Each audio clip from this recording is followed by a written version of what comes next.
Hello, welcome and welcome back. This is Jacob and today we are gonna be continuing the narration and character voice acting for the main story of Arknights, episode 14, chapter 14, Absolved Will Be the Seekers.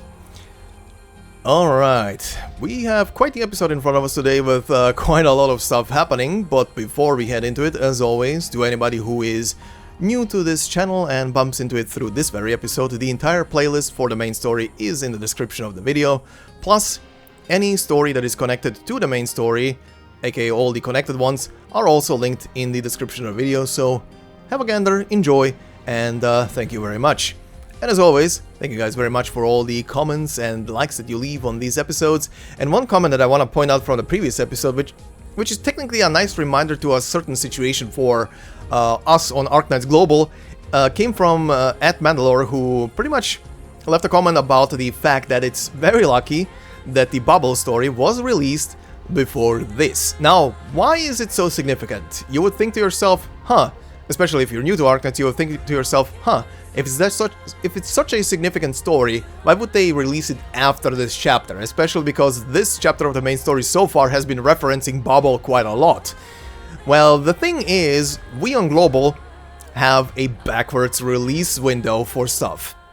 A lot of the stories that we get are technically the second story for CN. For example, at the beginning of the very game, the very first story that released in Global was the second story that released in CN.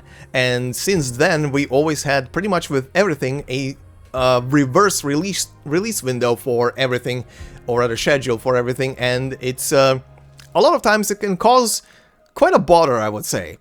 And I do wonder always how it is for newer players that bump into the game and are starting playing and enjoying the story and reading and everything and stuff, and then, for example, a new event comes along. For example, let's say Stultifera Navis, when that released, that one has a prequel story, obviously. Technically it has two prequel stories, but the main prequel story for it is Undertides.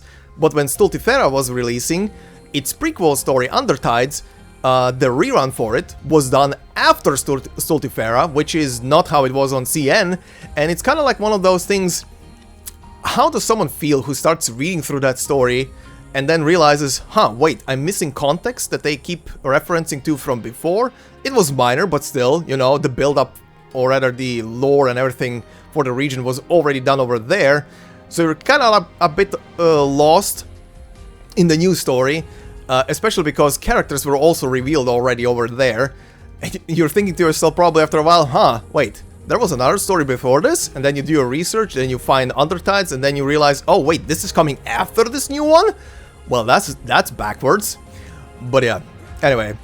Well, luckily, to self-shill a bit for myself, luckily for you guys here on the channel, if that ever happens, I usually post a community post with, hey, here's the prequel story, this new one is releasing, go and watch this first. I got your backs, wink! But yeah, anyway, joking aside, it is a bit of a backward thing, and thank you, Manda, for bringing it up. That is definitely an interesting topic to bring up here, especially because you never know if there are newer people listening to this and they are not aware of that. Maybe they are now. So there you go. Now you know more. But yeah, anyway, let us continue with this, with a quick recap. And for those of you who want to skip it, as always, the timestamps are down below. So hit them and, well, enjoy. But yeah, anyway, on the previous part, we began with Siege's team, as Siege's team, the Exemplars, together with Closure, are approaching a smaller Victorian town, and as they are approaching it, they also discover that the town looks at first glance deserted, but the civilians seem to be in hiding. As they enter the town, they hear some commotion. Horn goes into pursuit after someone who appears to be an injured Victorian soldier, and upon following the man underground, she encounters someone who attacks her with a pile driver spear. But upon closer inspection of the two locking eyes and seeing who is who, Horn realizes it's Bagpipe, and Bagpipe realizes it's Horn, and the two of them share a nice little moment of reunion and happiness, as Bagpipe literally just jumps on Horn and hugs the ever-loving shit out of her. But yeah, those two haven't really seen each other in a long while, so that was very sweet.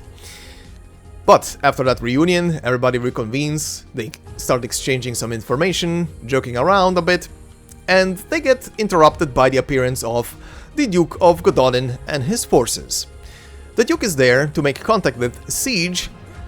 As always, everybody is interested not just in Siege, but mostly into the sword, but he does offer a parlay, essentially, and that is to work for the Parliament directly and take orders from them. But Siege is obviously on guard about the whole matter.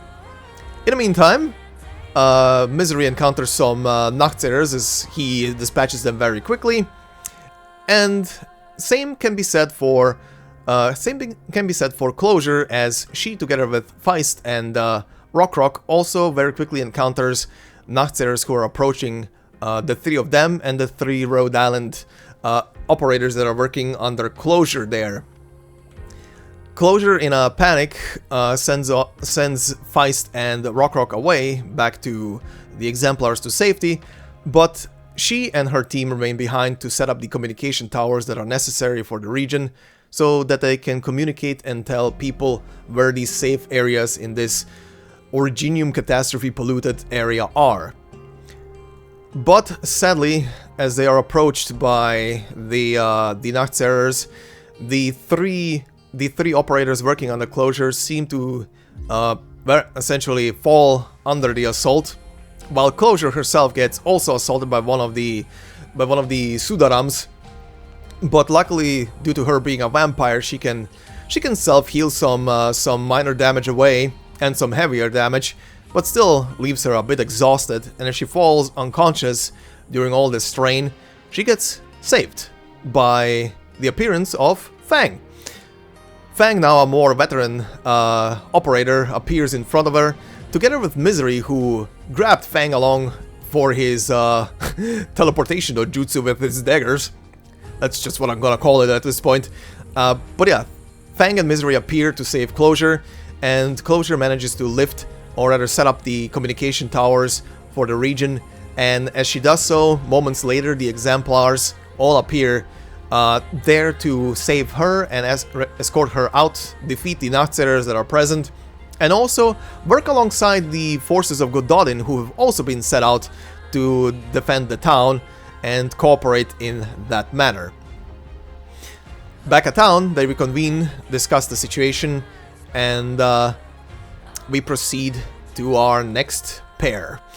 Well, essentially, we proceed back into Londinium with the story, or the outskirts of Londinium, as we see some soldiers clad in white being forced to do the bidding of a certain woman who goes by the name of Milscar, which obviously, as we can tell from, well, maybe not on a first glance, but definitely if you take into consideration the face a bit more, is Allerdale. Now sporting a completely different design, and what that means, I guess we're gonna find out at some point. We'll see. They usually trickle her story very slowly, but we'll see further. But Allerdale is not there alone. She's obviously there with her good old buddy, the Steam Knight. But back to the live bone we go, and we see Hoederer having a one-on-one discussion with Ursula, who is imprisoned by them, as he is trying to coerce her to essentially tell them information about how to reawaken the life bone as it's still dormant. Ursula obviously refuses, and in the meantime, W teases Ines about Ursula and Hoederer, about the two of them being alone, but the little thing between them gets interrupted as W's mercenaries appear, one of them at least, and informs W that one of her squads went missing somewhere in a mountainous region to the north, I think it was, if I remember correctly. And W, upon hearing that, decides to take her mercs and go and check out what is happening. After all, she's very strongly attached to her mercs. She leaves Ines, Hoederer, and Ascalon behind, and pretty much just tells them that if she doesn't come back soon, or by the time that they have called in to either abandon or fly away with the life bone, that they should do so without her. Once they reach the cave, they soon discover what has plagued the other mercenary squad that was in the region. A very peculiarly interesting monster appears before them. Bipedal, long arms, and a long tail, a face that is absolutely just like a bone mask with horns and whatever appendages protruding out of it. A chitinous skeleton around its middle torso, it seems, like a skeleton essentially on the outside, like an armor, plus wings that appear to be like those of an insect, and one arm being fully in flame. It seems that is the creature that the other team encountered, and W, together with their mercs, manages to kill the first one, but multiple other appear and force them further into the cave. Back at the Lifebone, Ursula and Hoederer are still having their discussion, but Ursula reveals that she is essentially through witchcraft, as was kinda already known, but reconfirms that she is tied with witchcraft to the Lifebone, but not just the Lifebone itself, but more specifically the nails that are embedded into its bones that are holding it essentially together. And as she commands one of those nails, she manages to escape. And Hoederer is left behind as he was in a panic trying to stop the bones from splitting apart as the nail that was holding him together flew out. But Ursula is gone, and she's probably going back to Manfred. In the meantime, back in the cave, W, together with her merc squad that has been driven deeper into the cave, realizes that at some point these things have stopped pursuing them. They are not going deeper into the cave. But, luckily for them, they discover what happened to the other merc squad that went missing. One of its members reports to W, who was in there hiding, tells her that most of the squad was eliminated by those monsters, and also tells her about an interesting find. Essentially, deeper into the cave, they found interesting remains of Sarkaz. They found Sarkaz who were clad completely in black, and including their faces as well, with cut-off horns on their heads, which obviously spooks and immediately alerts W, as those are the very same assassins that have once upon a time in Babel assaulted and killed Theresa. As after those events, W went after pretty much every mercenary that she could find, and she killed every single one of them. But why are these here? What happened? Why specifically in this cave? And she wanders alone deeper into the cave to see what is happening. As she wanders deeper in, she finds a door that she can't open, but she can blast open, and as she blasts it open, she enters a giant cavern with altars and witchcraft altars flying about, and spikes all over the place, and bones and dust and weapons and whatever the hell is lying around, plus a very interesting light beam in the very far back, but also its proprietor, which seems to be, at least by the armor, potentially a confessari, maybe not, maybe yes, and a golden mask on his face. Now, the more interesting thing about not just the appearance of the guy is that it seems that half of his body seems to be charred and rotten away, as in places his skin is completely missing and you can see the muscles beneath. And that is where we left off. So, let us proceed into our part for today. Alrighty, so today we will be continuing on from stage 14-6, and we will end on the beginning scene for 14-8. So then, let's begin. 14-6, titled Field of Vision. This time, the chase will not be in vain. Let's start.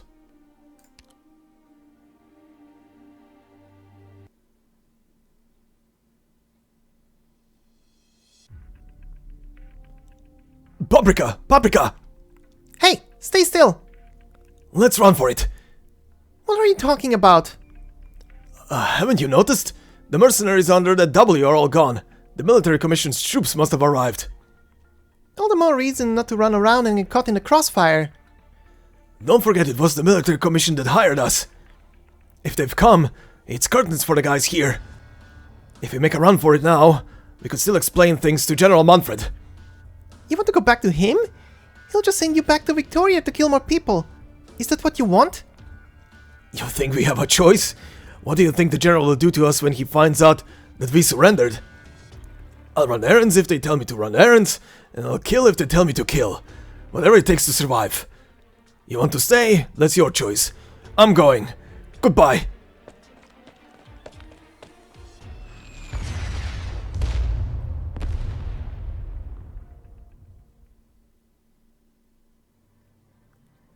"50 hours into the operation.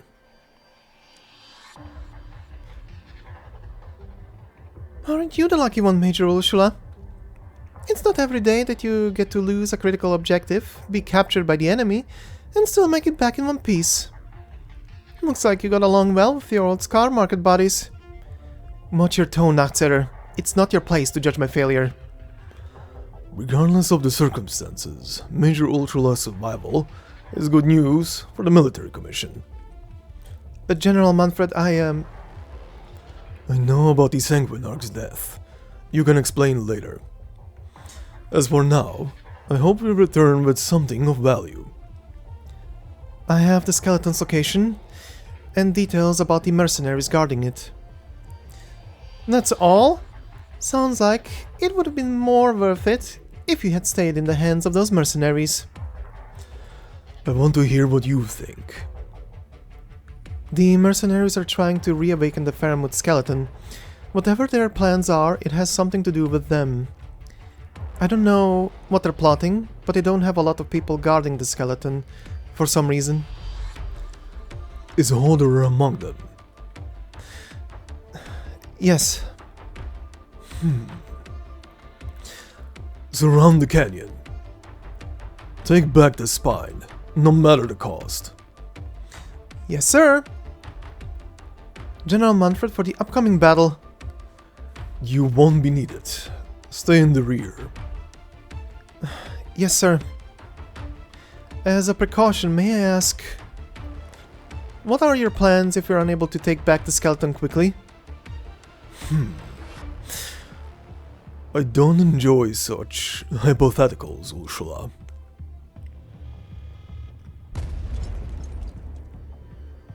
Manfred's troops are here. They're a little earlier than expected. What about the Royal Court's men? Nothing from Ursula? She got away. It's my fault. We'll talk about this later. Where's W? She went out to scout the battlefield. Worst case scenario, she'll run into the enemy before we do. If Ursula got back to Manfred, they may have information on our current location and defenses. We're significantly outnumbered. A prolonged fight doesn't favor us. It's been 50 hours since the doctor's team set out. Any news? Nothing. We have to hold on until the agreed time. Given our odds, the only way to hold off the military commission for a day is if they were struck by a catastrophe. But as things stand, even catastrophes are at their command. The military commission won't let this weapon fall into our hands and threaten their aerial supremacy. They'll come at us with everything they have. We'll have to take the chance. What do you mean? The chance that Manfred doesn't want to destroy the skeleton either. I hope you really know Manfred as well as you think you do. One last question. What happens if we don't get word from the doctor when the agreed time has passed? Then we abandon the skeleton. There is no point fighting to the death. Evacuation comes first. Our main priority is always to keep as many people alive as we can. Reasonable. No objection. There's another way that might delay the Royal Court's attack. Killing their commander. Ascalon. Agreed. I'll kill him.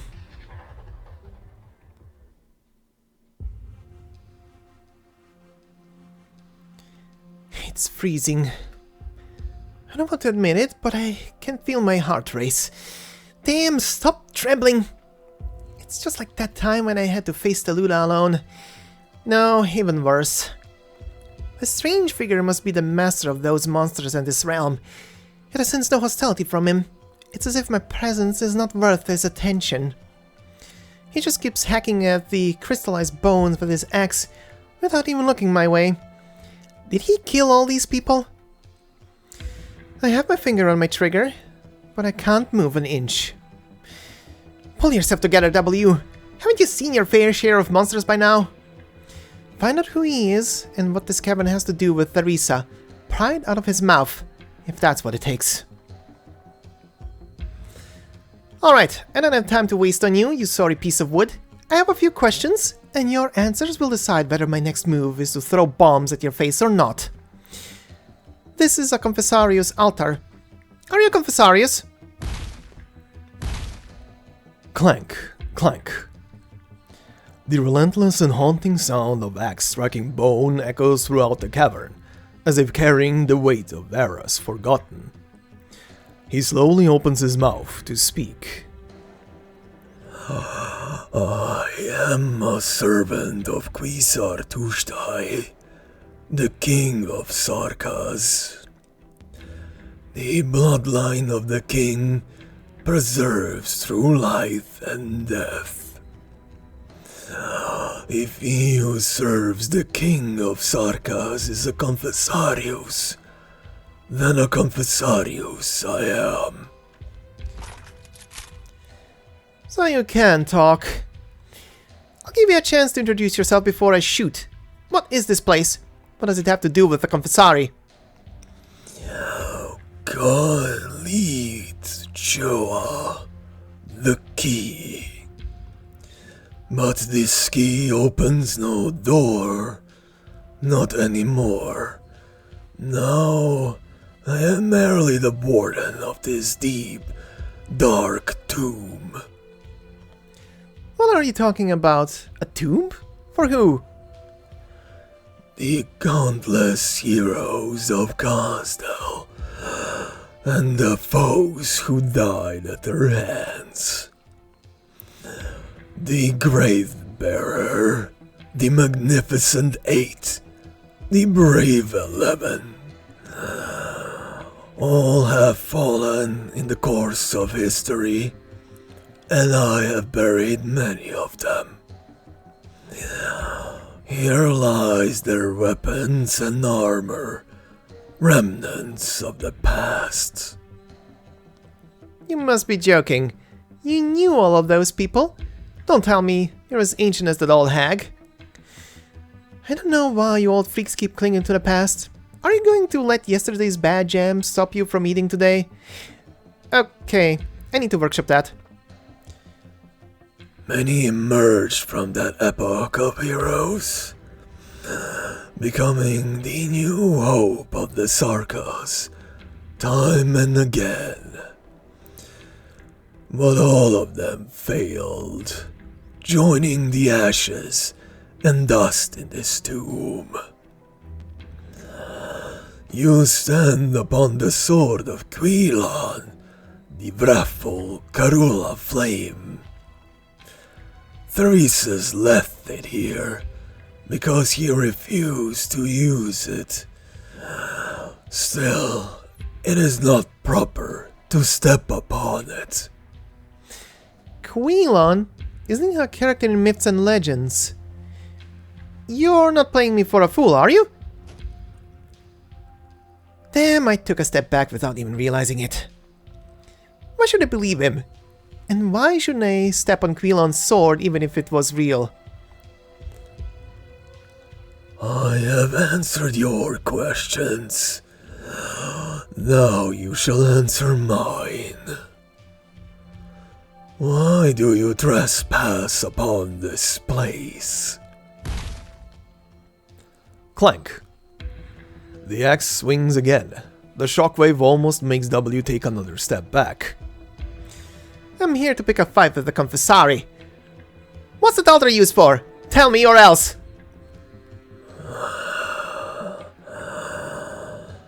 The mission of this altar has ended.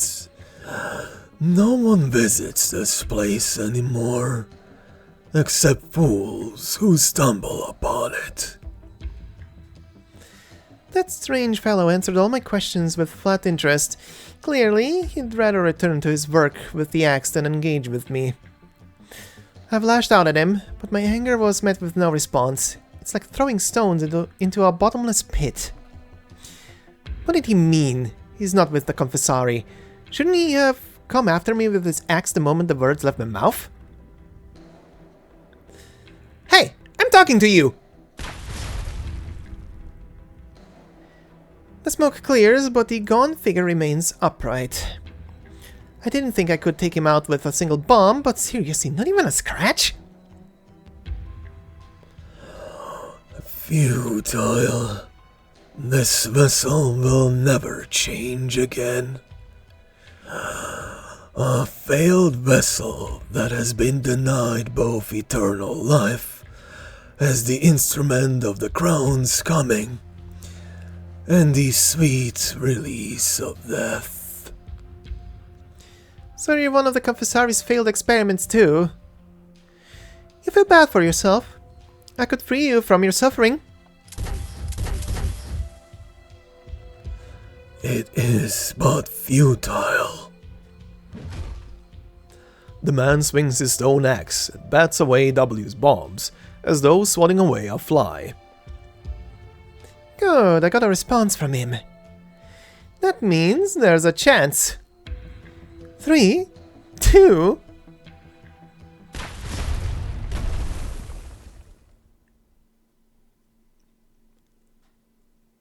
The bomb falls exactly where I expected it to. A section of the cavern collapses, trapping him beneath, but not enough to kill him. I point my gun at his head. You said the confessari made you indestructible. Let's see if I can't blow a hole in your brain at this range. The confessari like their experiments, don't they? Did you guys make those big-headed mouths? Disgusting den of monsters. Cut the poetry and answer my questions. Did you know Theresa? The exiled one has had the honor of seeing that king of Sarkaz.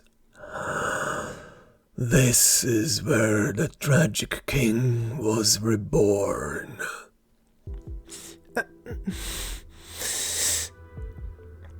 This is the place. How did they do it?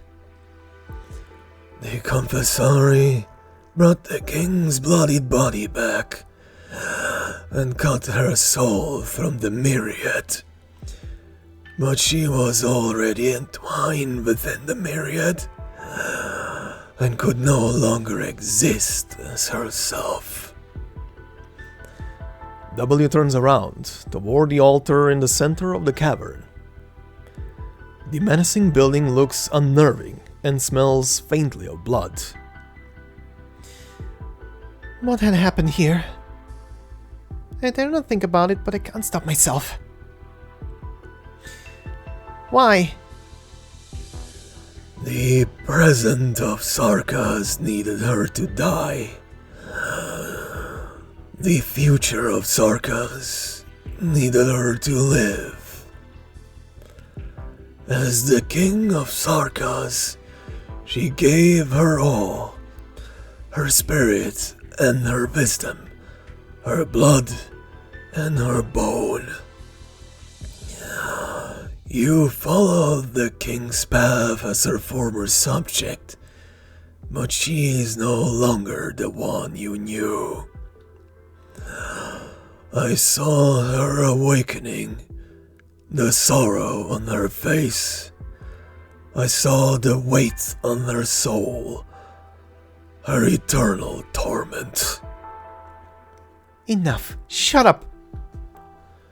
She was a sacrifice to the myriad souls, to Gastrell, to all the past and future Sarkaz. I said shut up!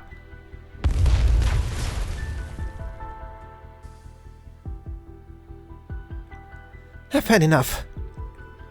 Calcid, Dr. Theresa's, all of you.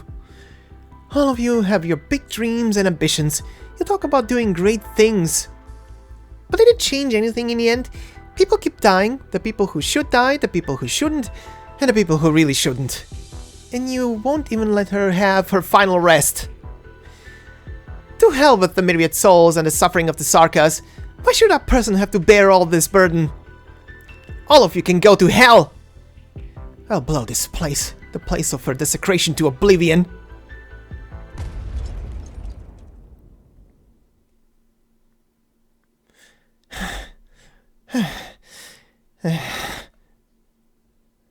Dust fills the entire cavern.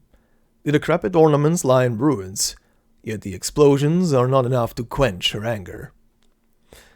In the deepest reaches of the cavern, a lone altar resembling a door remains.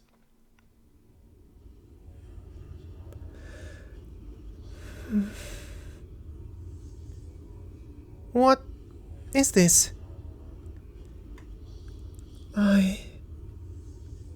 Your Highness?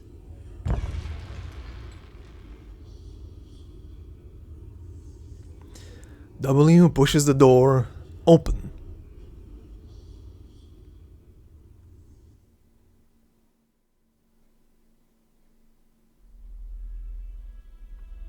Flashback. Found you. Crazy. You're crazy, just like they said. I'm glad you already know. Then you must also know what I do to those who won't tell me what I want to know. Now talk.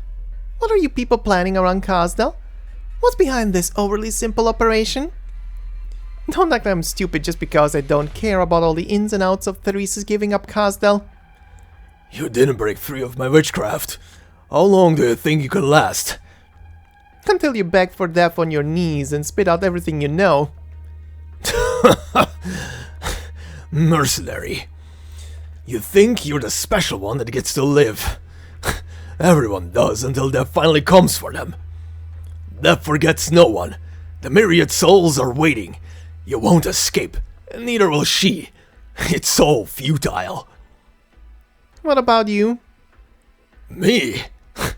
I'm happy to embrace my death. Say goodbye to weakness, Sarkaz. A new era has dawned. It belongs to us. Even if there's no place for me, in us.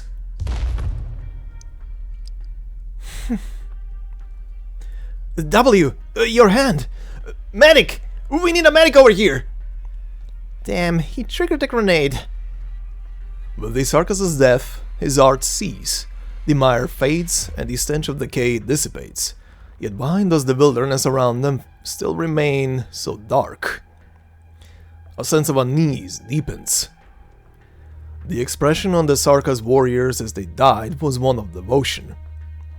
Why would such an expression appear on the faces of men like them? Were you able to get in touch with HQ?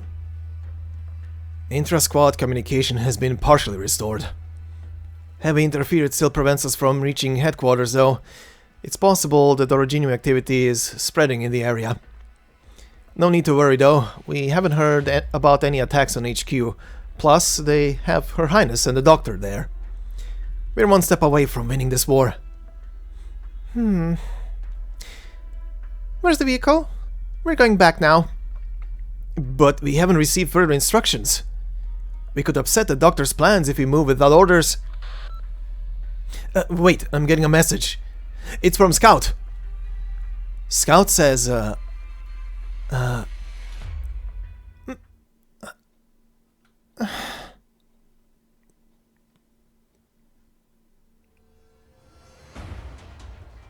Bubble was merely a temporary refuge, no different from the countless others before it, or so W had believed. True, there was always clean food and water. The badly wounded were not just left to die, and there were a few interesting guys around.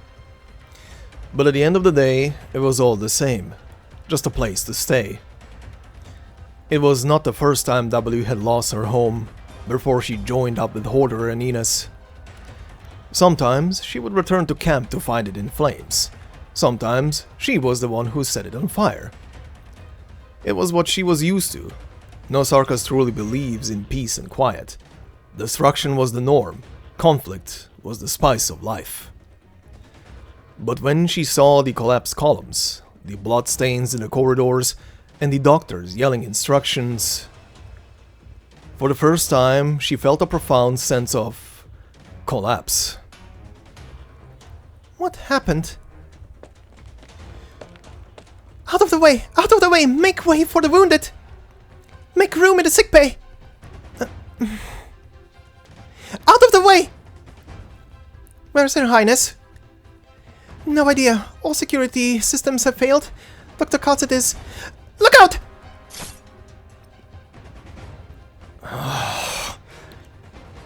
Did you do this? Sarkaz. It's over. Don't say that. Now I see. Her blood was no different from ours. You...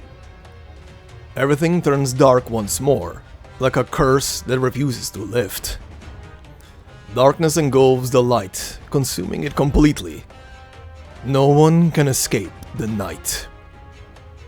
The war is over, along with its strife. Listen, Sarkaz.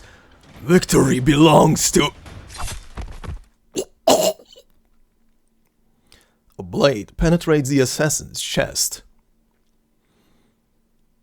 Babel didn't give you any orders, W. What are you doing here? You want to talk about me violating orders? Now? Ascalon looks at her. W had worked with Ascalon for a while now, but this was the first time she saw the look on her face, the look in her eyes. She did not even know that Ascalon was capable of such sorrow. Is what Scout said true? You shouldn't have come back. Not now. Where's Her Highness?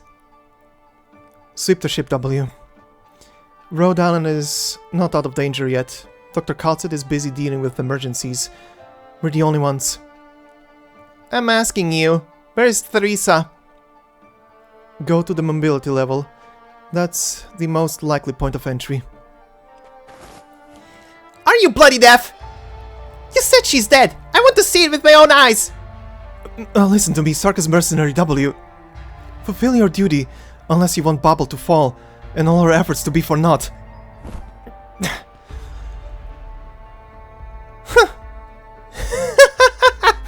You're worthless, all of you! Worthless! Why did I ever trust you? Why did I ever believe that you could...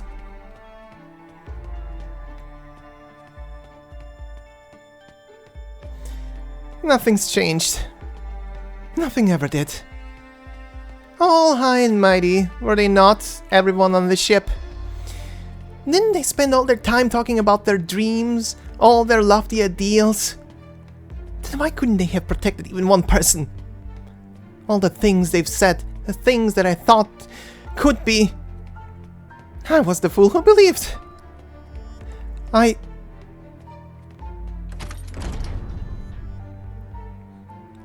saw it.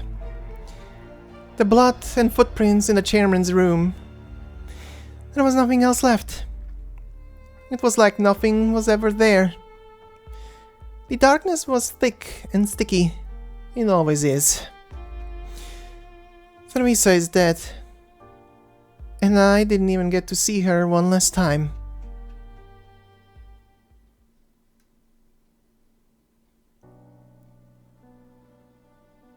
Your Highness? What are you doing here? The door's still... Huh. When did it get fixed? Guess closure's good for something after all. The old hag too. Rhodes Island stayed together, barely after you were gone. She did her best. So did the little bunny. I did my part too. I wanted to see you again. Ever since I got to Londinium, I've wondered when I could. I never understood.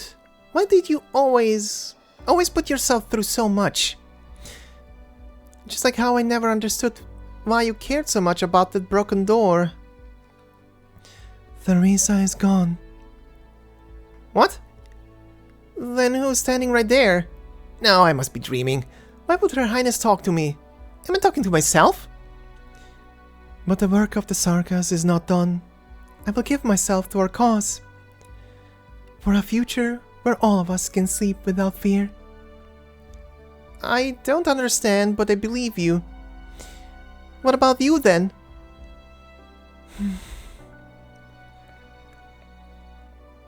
Theresa turns around and pushes the door.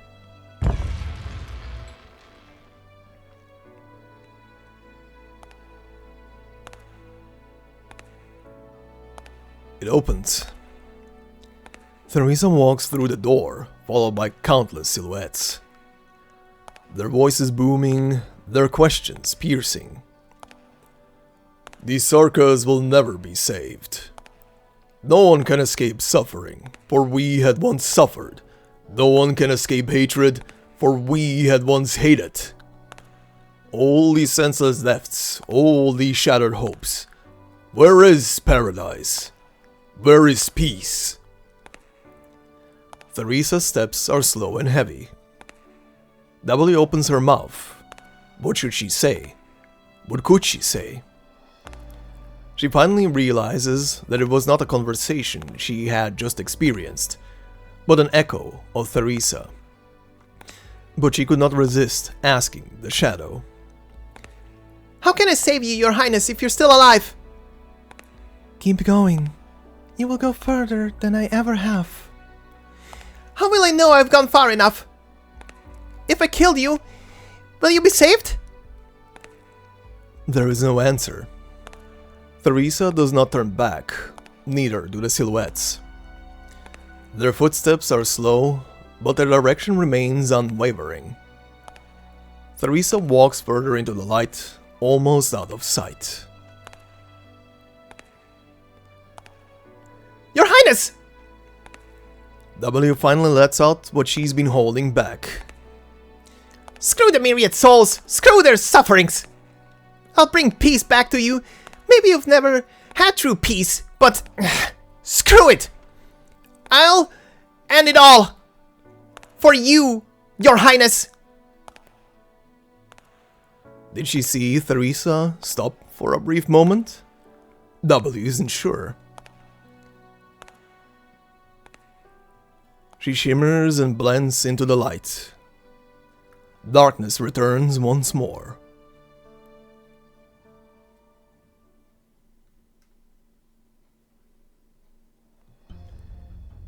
What was that? You heard the king's echo. You're alive? Qalid'čoa appears behind W without her realizing. Neither the bombs nor the falling rocks left a mark on him. He comes up beside W and gently closes the door. Her Highness has left.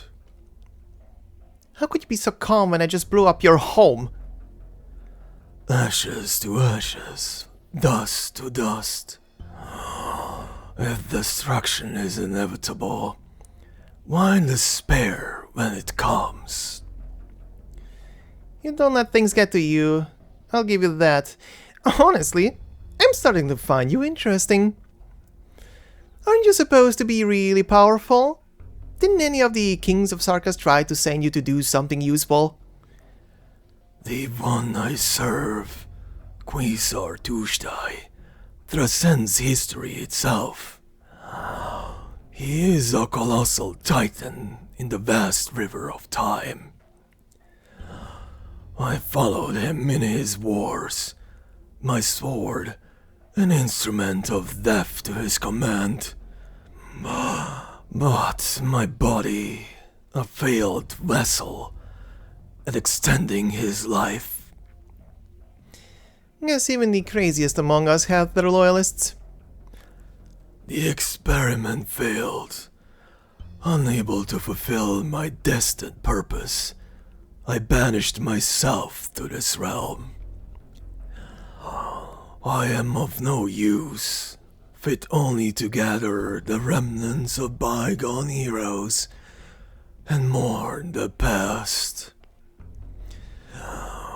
I have been waiting for someone to open the door to the future. I thought Theresa would be the one to do so. You...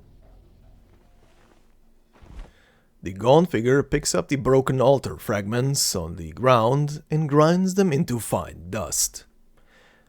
He trails the powder down his cheeks with his fingers, creating two streaks that resemble tears. Her Highness Theresa is gone. You have picked up her last echo. The King of Sarkaz's old subject. Your presence here may not be a coincidence, young Sarkaz. You know what? I think so too. Gotta leave a souvenir in the confessori's nest. Qalid'čoa looks down to find several bombs at his feet. Why did you? You know what? Of all the old freaks I've met, you're one of the more interesting ones. But I couldn't leave a confessorius without leaving a present behind. What is your name, mercenary? Find it on Theresa's tombstone!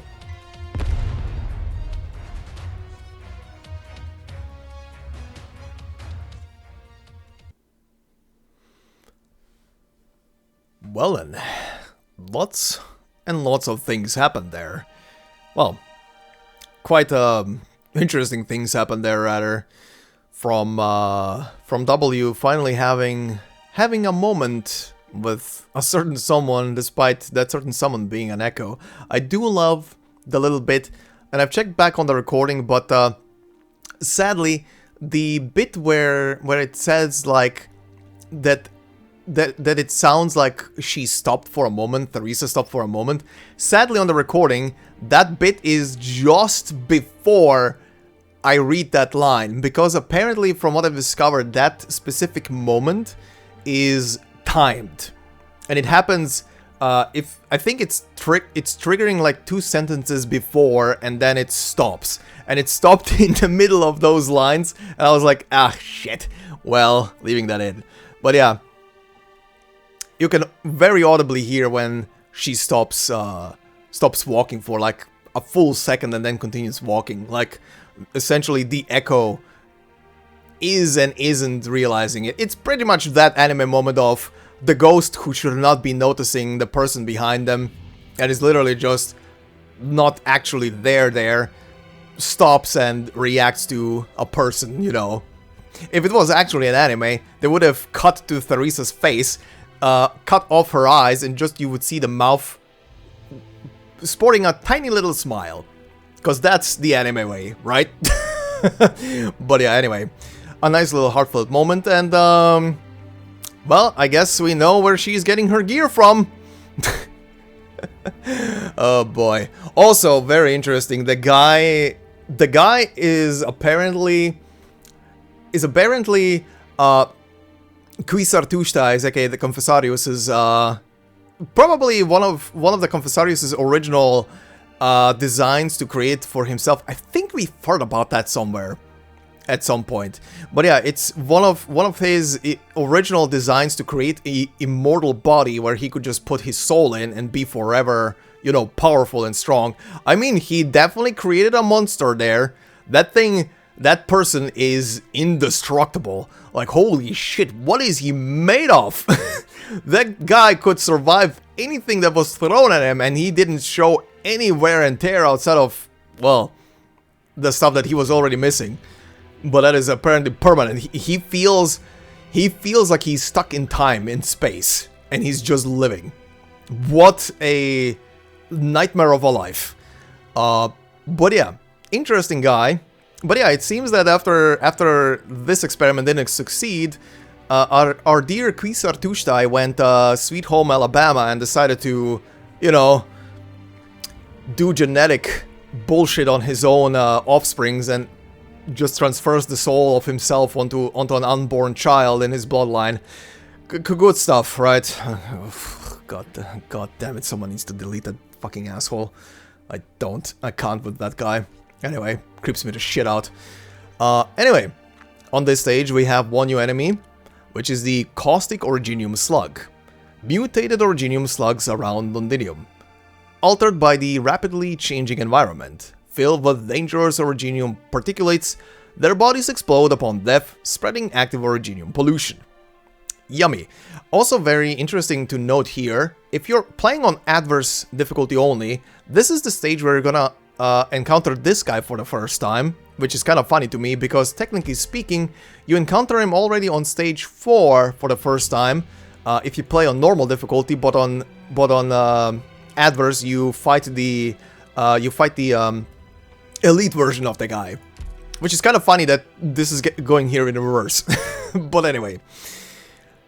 Oh, and one interesting thing as well is that Quilon's sword is also in that cave, and that Theresa didn't want to use it. He left it behind. Ooh, I like that connotation there. But anyway, moving on to 14-7. Countermeasures.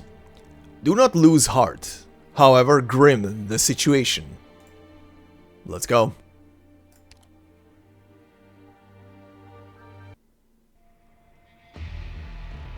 "58 hours into the operation.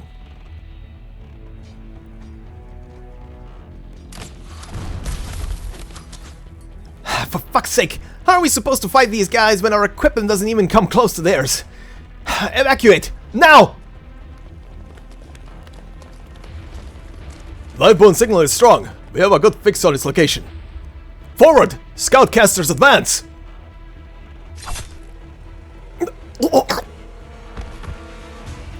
Look out! Enemies! Information! Watch for ambush! Infantry, form a line! Casters, provide cover!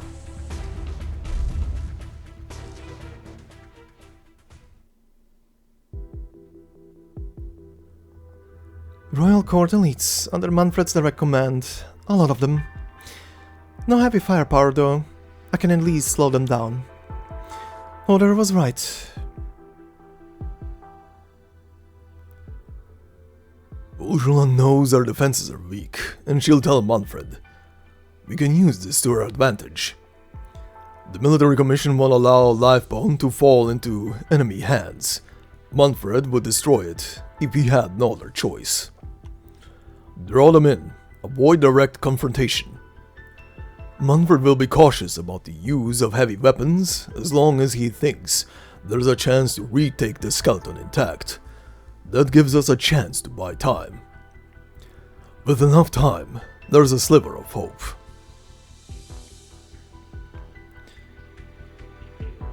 This is better work, Hoederer. What's this bothersome shadow? Nachtseher arts. Mercenaries are just mercenaries. Maybe you could hold your own in a one-to-one fight or small-scale confrontations. But where did you find the nerve to fight a real war? I've always been curious. What made mercenaries like you choose to become enemies of the military commission? The shadow blends into the vast darkness, yet not enough to escape the decay that closely follows. We have intel on a merc who could manipulate shadows. Are you Ines? An outsider dressing herself up as a Sarkaz, participating in the wars of the Sarkaz. What are you? A Sarkaz fangirl?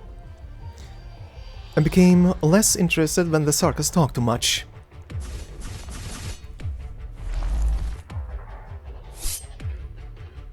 Shadows erupt from beneath the Nachtseher, morphing into sharp blades that streak towards her chest, only to tear through layers of tattered cloth. The Nachtseher's ribbons are wrapped tightly around the shadow blades, until they shatter and disintegrate. The Nachtseher's knife presses against Ines' throat. Nice party trick. Not enough to take down a real soldier, though. Amateur. Consider yourself lucky that I don't approve of the Sanguinarch's methods.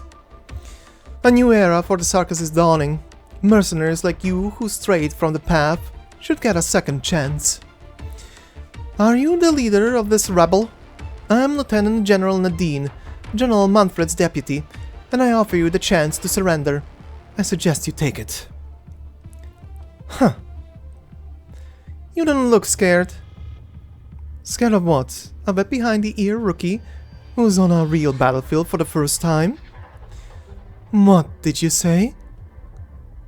I know your type.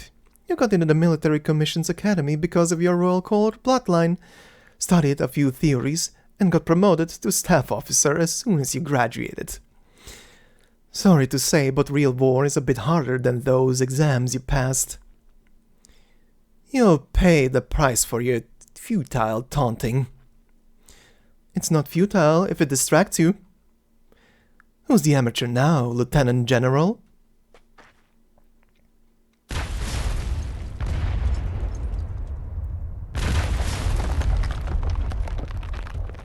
Damn! This thing packs a punch! That heap of deadwood wasn't lying! How did you know I was coming? I could smell the explosives from a mile away. Oh yeah? Guess we're starting to build chemistry.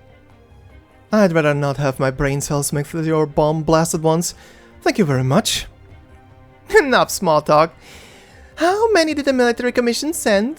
I'll blow them all the way back to Colossal. Where did you go? And what's with that outfit change?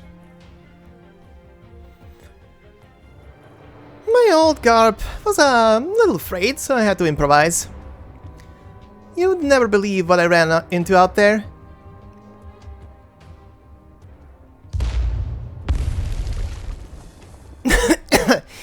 You're tough for a heap of deadwood. If I can't blow you up, at least I'll blast all this stuff. These weapons and armor are relics of great Sarkaz heroes. Your weapons will not harm them. So you're saying these things are blast-proof? Alright, don't mind if I do! Better for them to get some sunshine with me than rot in here. Young mercenary, you should respect the Sarkaz heroes.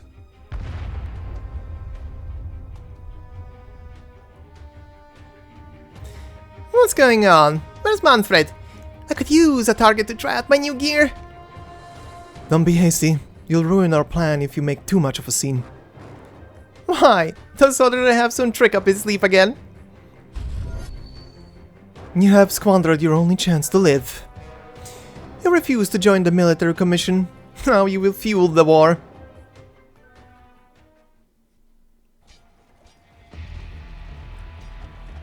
I hear the sound of fighting. Things are going smoothly, sir. We haven't run into much resistance. The mercenaries are no match for us, but it would be difficult to stop them from destroying Lifebone out of desperation. No, they won't do it. This book has no ending. It's just a manuscript for an unknown writer, hardly worthy of your attention, General. I remember you, veteran. You like reading? Not just any book, but a kind that promotes this sort of pessimism towards war. No need to justify your reading interests. Be honest with me, mercenary. What ending would you write if you were the author? The hero returns home. Not a death in battle. A warrior should think of more than his home in battle. Whose homes should he think of then? Your empathy is admirable.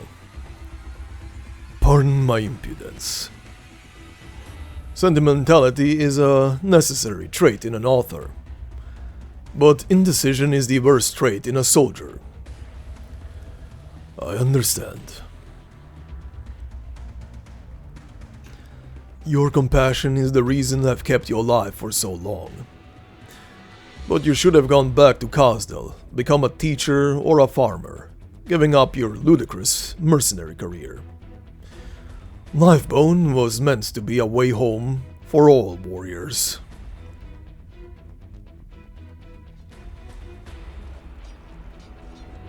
Remain vigilant. A beast is most dangerous when cornered. Keep up the pressure. Give them no quarter. Sir, look out!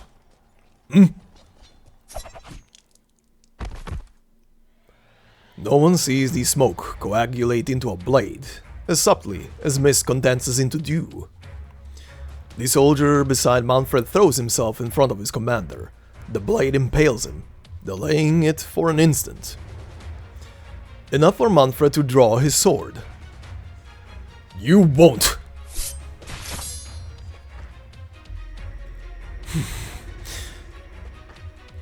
Huh? It all happens in a blink of an eye. Arts coagulate by Manfred's side, just as he swings his sword upwards. But Ascalon's blade is swifter. This time there is no doubt, no hesitation. A blow long due. The assassin and the general cross blades, severing life and death. And all of their past ties. General! The sword impales Ascalon's shoulder, but the sleeve blade pierces Manfred's heart. Oh, you've lived up to your words. As I said I would. If you had made up your mind, I would have died at your hand a long time ago. I still have regrets about not killing you the night you left Kasdal. Farewell.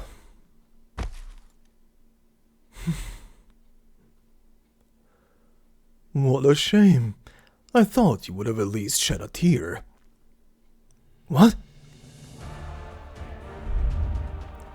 You would have recognized us under any other circumstances. Quick and direct, weren't you? Did you care too much about him, or too little?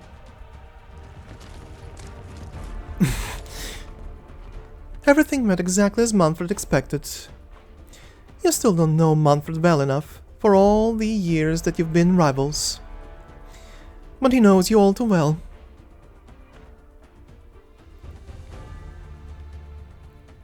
We've engaged the royal court on both the north and the south side, and we're pulling back our lines as planned. Everything has gone according to plan so far. Good. Any sign of Manfred? Not yet. He wouldn't be content to just sit in the back and bark orders at a time like this. I hope things go smoothly for Ascalon. No, she won't be coming back. What did you say? What?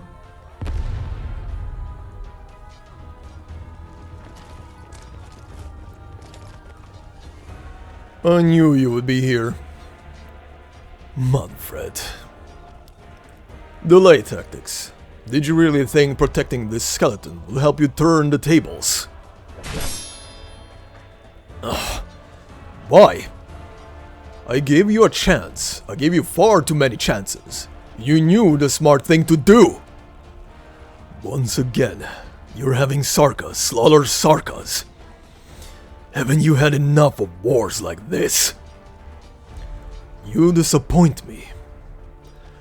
Their death is not on me, but your naivete. You should have left a long time ago. Isn't this what you had always longed for?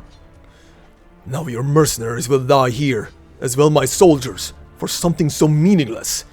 Have you not learned the lessons of the Civil War? That's why the Sarkaz shouldn't repeat the mistakes of the past. Haven't we all seen what the Civil War became? We lost an entire generation to the Civil War, and you're trying to kill more! Nothing will come of this war. This war against all of Terra! Something will come of it. Something must. You have seen it already. You just refuse to acknowledge it. To hate and be hated. If that's the military commission's goal, then mission accomplished. Don't you understand? That's the reason I needed you to get out of this. Yes, the Civil War cost Kasdal an entire generation, and made you and I out of the survivors. Murderers who can only live by the sword. Why have you stayed, if you wanted to change all of this? There's so much more you could have done, and should have done. So what if I return to Kasdal? What happens next? How do I describe to the children the fields where their fathers, their mothers, their brothers, and their sisters are buried? How do I make them believe in another future? Hatred is a means to unity, but you cannot let that unity become the spark for a new hatred. I can't leave, not while the war continues. So you have chosen to live and die with the war. In that case, I will give you the answer.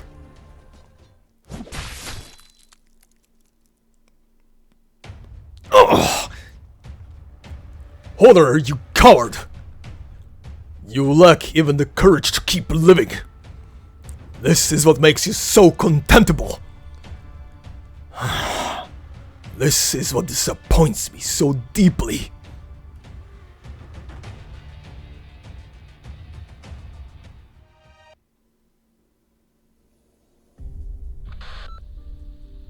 The 7th batch of new comm stations has been set up. 1/3 of all comm lines have been restored. Data from makeshift catastrophe monitoring stations indicate stabilizing atmospheric originium concentration, but rising underground originium activity.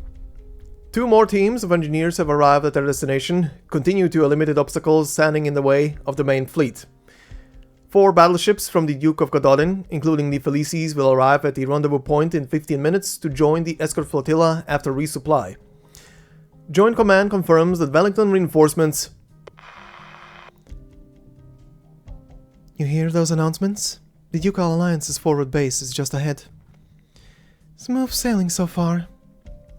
We owe Rhode Island our thanks for plotting our route, and it's not just us who are indebted to them. Should we drive our things straight in? Small encounters are one thing, but this is one of the main camps of the Ducal Alliance. Will the Exemplar's ID code really work? Of course. Please leave trifles like these to me and proceed ahead. Your entrances are always so sudden, Mr. Asher. Looks like you've been keeping an eye on our little procession in the middle of everything else you had to do. There's a group of soldiers up ahead, Vina, plus a few trucks of ammo, gear, and food. Should we just accept it? Could be a trap this Burke's laid for us. Yes, we'll take it. Ideals alone don't win battles. Thank you, Mr. Bellingham. Sincerely this time, you've helped us more than once. Please don't call me that. I'm perfectly content being the strange man in the hat. It's for the better if you suspect ulterior motives behind my every move. These gifts aren't just for Gibsonham. It's also for everything that Rhode Island has done. We have sent people to direct civilians to the safe zones. Gifts? Didn't think you engaged in such courtesies. Better than not doing anything, isn't it? You know how Victoria works. The towns around Londinium were not part of the Duke of Caster's jurisdiction. Considering the circumstances, however, Her Grace was forced to take certain actions that might perhaps be controversial in the future, in order to provide safe shelters for as many as possible. Enough, I'm not interested in how Duke Castor intends to win people over. Tell me where the Stone of the Sword is, and what's happening at the front lines. No need to rush, Your Royal Highness. The history of the Stone of the Sword is long and complex. Ideally, I would require several dozen photographs, an abundance of literature, and have you cleared for the highest access before I could properly recount these stories. In any case, I will take you to the front personally, If I were you, I would tell the troops to get some rest at the camp, while they still can. You will learn more about the situation at the camp.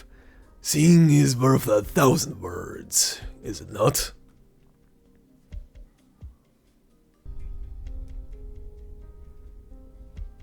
Here, I'll help. Heave ho! Oh, that's the last crate. Thank you. We were running short on ammo. The logistic team says they'll whip up a bony meal from the supplies you brought before we head out. Care to join us for a bite? Thanks for the offer, but we've got Sarkaz scums to kill. We just received orders from command to join up with the assault on Silver Rock Bluffs once we've transferred the supplies. Those monsters. Nachtseers they're called? I can't wait to put them down. Look at this. The newest crossbows, AP ammo, precision arts units. The stuff would be rare even in elite units in ordinary times. What about originium protection? Fighting Sarkaz isn't just about firepower. No worries. We've been issued a full set of PPE plus medication. Look. What the? Break's over, Private Brown. Ready to move. Have you oiled your crossbow? I'll oil it with the blood of Sarkaz. Hope their blood doesn't stink too much. Good man. Now back to your squad. Are you the commander of this unit? My name is Shearer. I served as the medical officer on the Duke of Windermere's flagship. Your soldiers claim they've been issued sufficient originium PPE, but... What are you trying to say, Lieutenant? As far as I know, the Duke of Windermere's troops have withdrawn from the war. It's not your place to question me. Go back to whatever you're supposed to be doing. You know full well, don't you? This type of equipment offers protection against mild industrial pollution at best. And yet, you're issuing them to soldiers! Soldiers who are about to walk into highly active originium plume to face a catastrophe and infected Sarkaz head-on! They'll all get infected and die on the front lines from acute symptoms! On what authority are you speaking to me? As a lieutenant of the so-called exemplars? I'm questioning you as a citizen of Victoria with a medical education major! Victorian citizen, huh? Then you should know that not even Victoria could produce specialized originium PPE for 100,000 soldiers on such short notice. But you should at least tell them the truth! By observing proper operating procedures in highly active originium environments, their infection rates could be reduced by as much as... Spare me the lecture. We came to fight. We came to die. But we will take the Sarkaz with us until victory belongs to Victoria. Infected? Horipathy? There will be no confirmed cases of horipathy in the Victorian army before the end of the war. This is absurd! You're... Me, my commanding officer, and his commanding officer will all be wearing the same protective equipment. We will charge with our men. Nay, we'll be leading the charge. Now let go of me. If you want to make a difference, Exemplar, go to the front lines. Lieutenant Shearer. You heard him. Thanks to advanced warnings from our Rhode Island friends, the Exemplars have sufficient protective gear. We even have some to spare. Don't even think about it. What little we can provide is just a drop in the ocean for the tens of thousands in need. All we can do is take care of ourselves. We have our own duty. To bring an end to all this as quickly as we can. It can't be. Captain? It's him.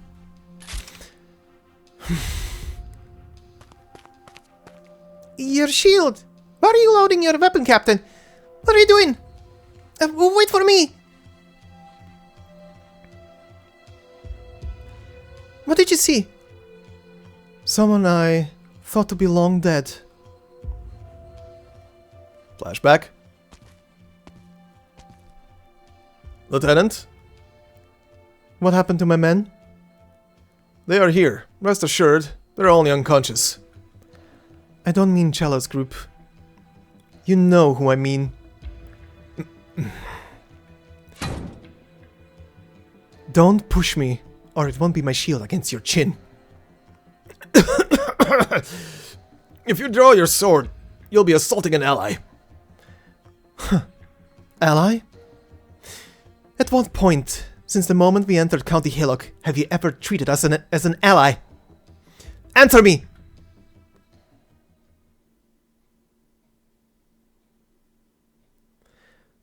Lost him. Hill, adjutant to Colonel Hamilton. I thought he had died in the fires of Dublin with the Colonel. Not just him, I saw many familiar faces on the Wellington tanks. They could change their clothes, but I'd never forget their faces. County Hillock. I remember my men bagpipe, and how each of them died. Cello and Oboe died at the hands of Dublin. Triangle, snare, bass, and mandolin died to friendly fire. Moments before dying, Triangle asked me, "Who is our enemy?" There isn't a night when I don't think about that question. Just who is our enemy, Bagpipe? It's, Dublin. Dublin, certainly. We could hate the Tarrants. You once told me that you encountered the former leader of Dublin and let her go. Aye. I met our enemy too, the Dublin commander who killed Cello. I buried her by the walls of Londinium with my own hands. I couldn't stop myself from hating her, but I know she's far from the only one responsible for this tragedy. Why did our comrades, the most loyal soldiers of Victoria, die at County Hillock, while Hill and more traitors live? Captain, I know what I'm doing. If we fire at the Duke's tents now, we risk bringing down the Alliance, even the dream of the Exemplars. That's the saddest thing, isn't it? We can't even take revenge.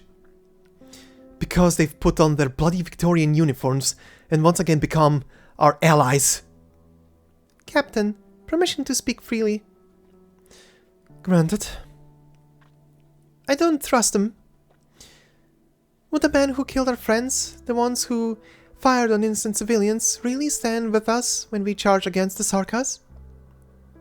Even we, can I set aside our hatred and trust our lives to our former enemies without reservation? Good day. There you are. Vina and I inspected this forward base. The troops are disciplined, and morale is high. The Dukes are taking this seriously. They seem to have reached a united front, allowing their troops to be organized according to function rather than faction. At least that's what it looks like on the surface. We saw Caster's elite standing guard near all the Wellington tents. And at least 2 or 3 groups of Caster's men stationed further away. A faked unity is unity nonetheless. At least in a time of crises, the Dukes know who their true enemy is. One more piece of bad news. I checked out the field hospital. It's sparkling clean. There isn't a single wounded inside. They're abandoning the wounded? That's impossible. Morale would collapse. Or maybe there are no wounded. Also impossible. We saw how fierce the fighting is on our way here. This could only be worse at Silver Rock Bluffs. Wait, you don't mean... None of the wounded made it back. We need to put an end to this tragedy as soon as we can. The Exemplar's strength might be insignificant compared to the all-consuming war, but creating miracles, that's what we do.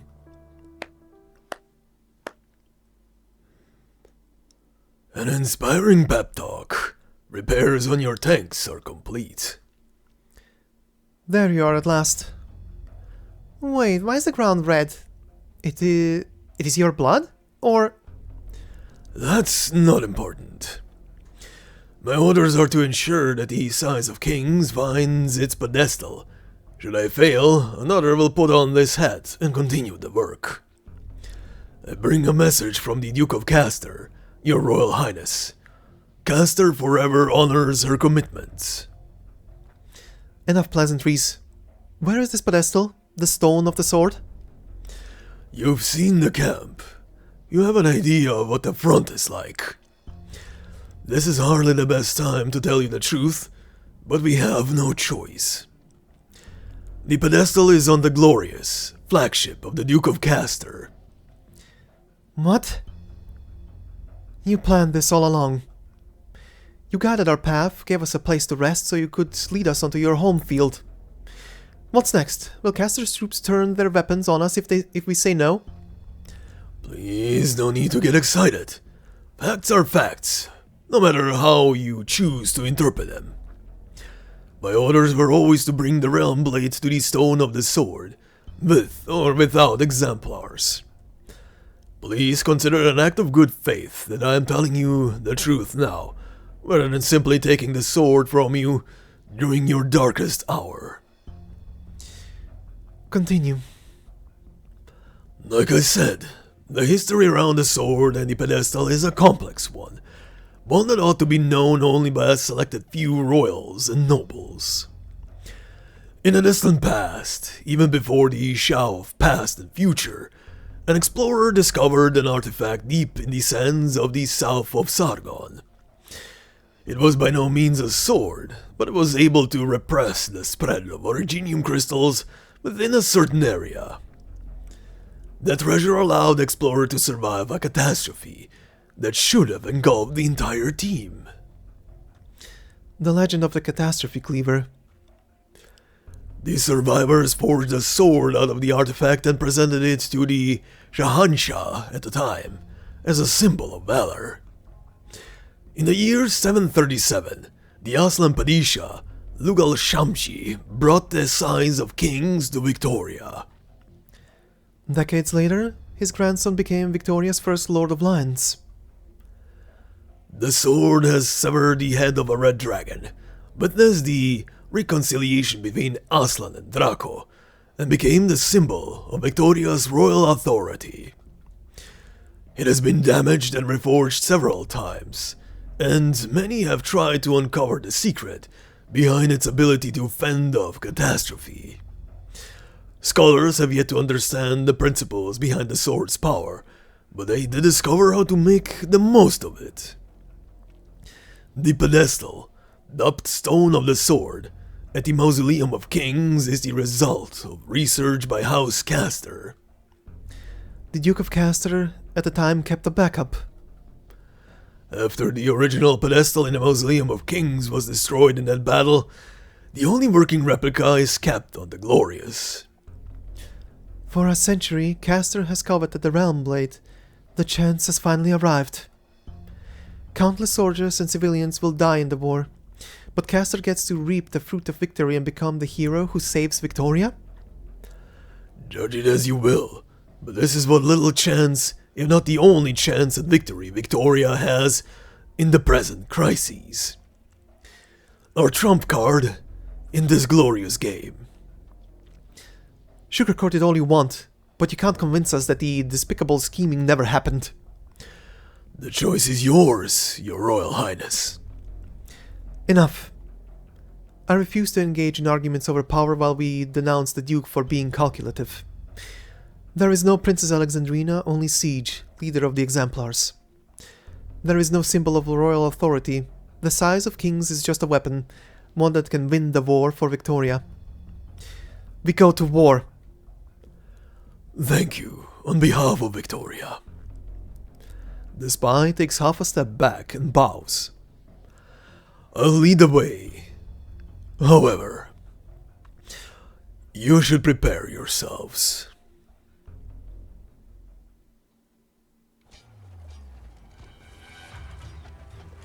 East Vanguard reports we're taking 3 villages by Duskglow River. Sarkaz forces continue to staunchly defend Silver Rock Bluffs Pass.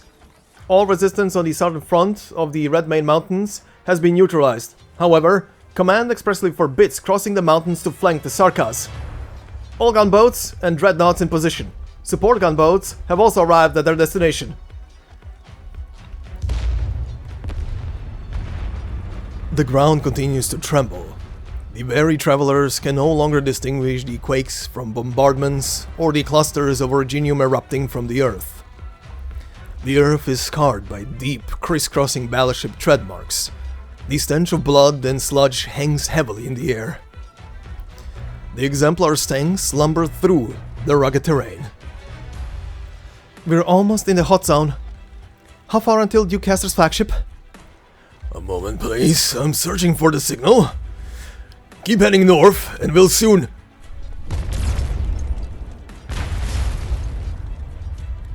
Witchcraft guns! The elite tank has been destroyed. We've taken damage too. We can't move! Is it the engine or the wheel? Possibly both. Fix it ASAP. We can't stay here. We need to deliver the realm blade to the stone of the sword. Wait, what's that mountain? I don't recall any mountain like that outside Londinium. That's no mountain. It's originium.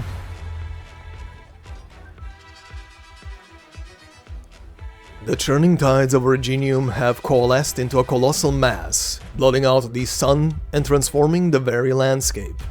In its shadow, even battleships appear as mere specks. Above the mountain of originium,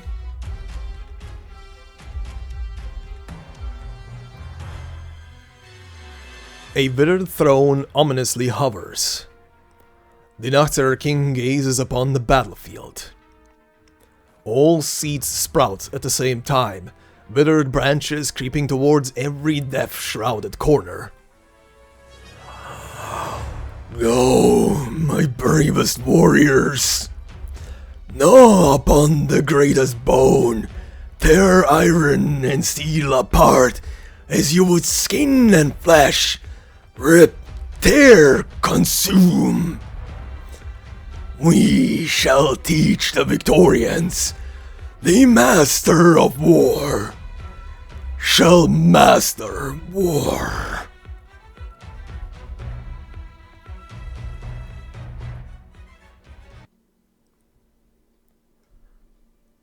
Alrighty, quite a lot of things happen here, so all in order. First off, the big reveal of, well, this is the reason why I have a new getup. I kinda blasted, and I had to DIY a new set. Okay, fair enough. But why the shoulders though? Why those stupid shoulders though? I'm fine with the rest.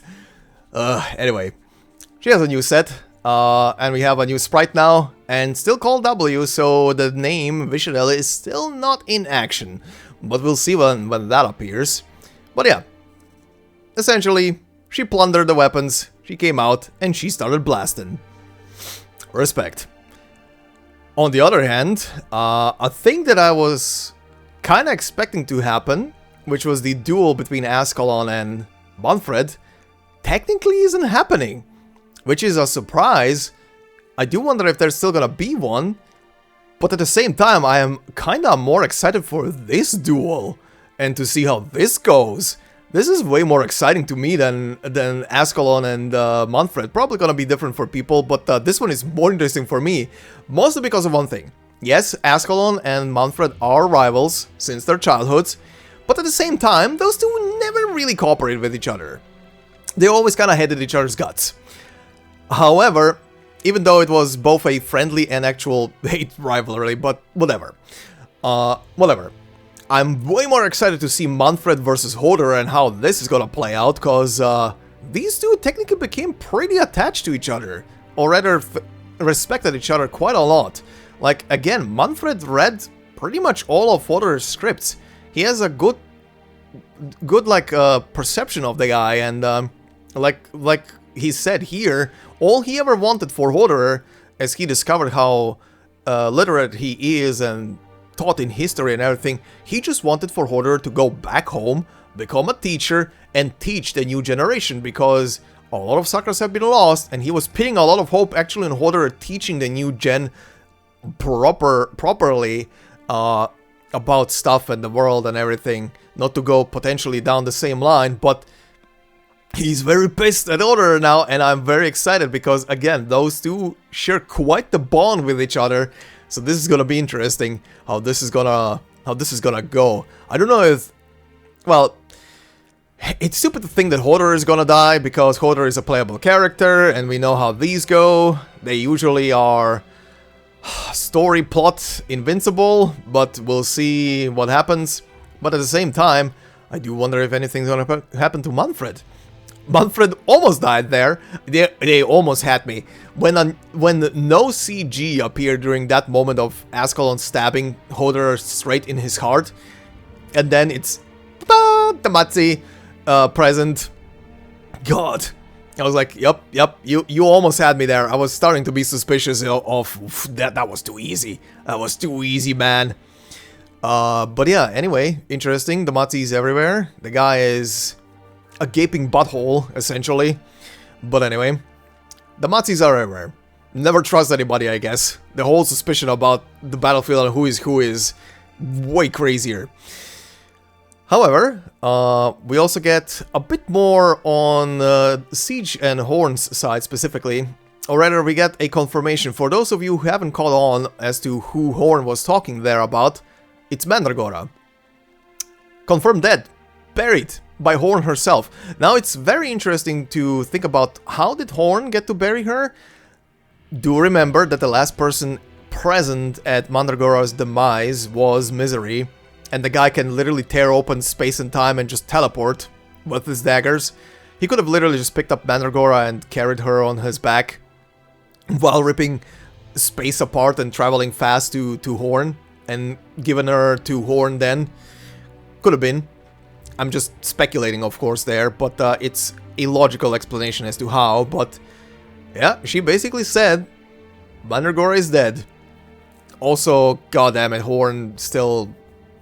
That will never let her go, probably. It's one of those scars that stays with you for life, just lamenting the death of your people and comrades and stuff like that, and then seeing the other idiots who were the cause of the death of those people just happy-go-lucky going around their life. Ugh. But yeah, anyway, it's time for war. But before we do so, we have a new enemy here. Profane Chimera. A twisted creation of the Confessari. This bioweapon combines multiple pure Sarkaz bloodlines. Originium thus clings to its body, spreading as it flaps its great wings while moving. Good! Very nice. The Confessari always have some bright ideas. Anyway, moving on to stage 14-8, and as I said before, we're only gonna be doing the before part here, and next time we're gonna continue on from the after part. But for now, 14-8, close support. Fight war with war, and death with death. Let's begin.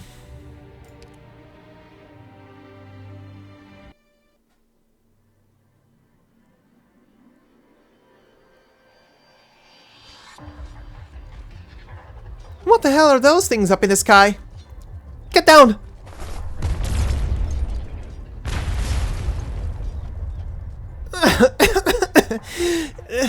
Delphine, your right hand. Don't touch. This isn't any normal cannon fire. Sarkaz witchcraft is corrosive in nature. I won't be much help. Those people still trapped in a polluted area. It's too late for them. You got shit in the air, stuff growing on the ground, and crystals and dust everywhere. Can't even take a damn step! The Sarkaz want to turn this battlefield into their home turf, forcing us to put down our gear and cover while they pummel us.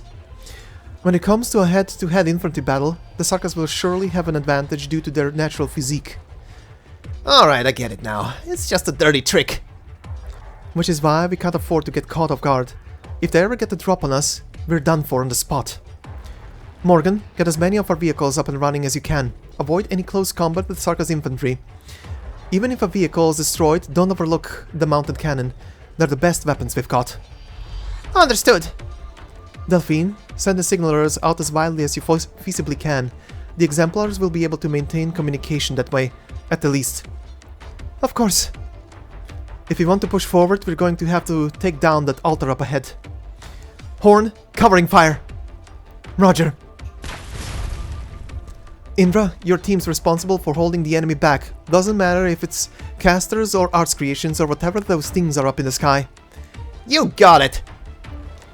Dagda's team, you're with me. Same as always. Same as always. I can see the core. Move out. Another altar of Sarkaz witchcraft.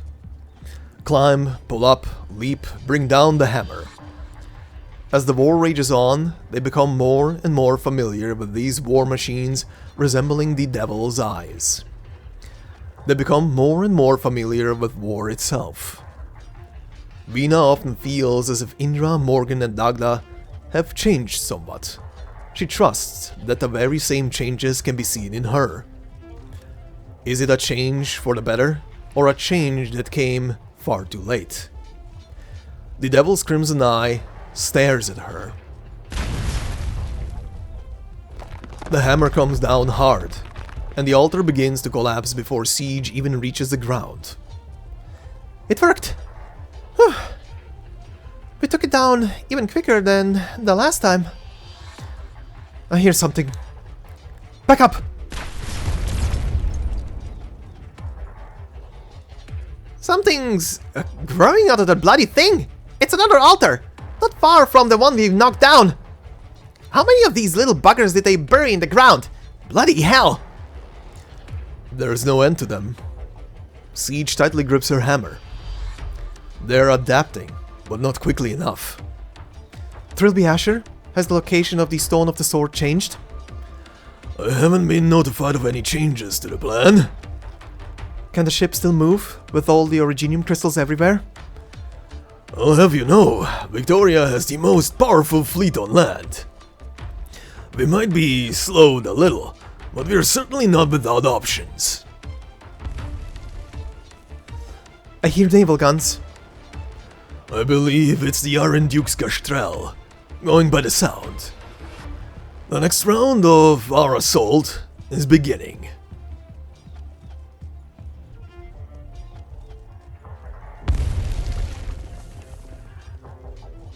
One of Abercorn's assault ships has run into the Sarkaz advance brigade. The enemy was hiding in the fog and suddenly appeared. Our vision is severely limited by the originium crystals and we can't follow their movements at all. Has mid-range communications been restored yet? The ship's comm tower is still out of commission. Engineering's trying to repair it, but in this originium dense zone... Your Grace, what are you doing on deck? There is originium dust everywhere outside. Please, try not to leave the command center. I've heard that Wellington always stands on the deck of the gastrell, personally commanding his frontline troops. The Iron Duke has been through many battles, but you... Just now, the gastrell opened fire. Your ears did not deceive you. Is he still pressing forward? I'm afraid so. The Iron Duke's forces have penetrated deeper than we thought, and are about to collide with the Sarkaz core units. Wellington... Does he plan to take the head of the Sarkaz regent? The Wesley Wellington I knew was indeed a warrior before he became the Iron Duke. His bravery might have bordered on madness, but he would never gamble with the outcome of a battle. Regardless, the Iron Duke's recklessness has placed us at a great risk. As per the initial orders, Duke Abercorn and Duke Ashworth's men are following the Iron Duke, and among them, our vanguard as well. Factoring in the surrounding originium, our front line is being stretched thin. What of the eyes you placed aboard the gastrell? Nothing yet.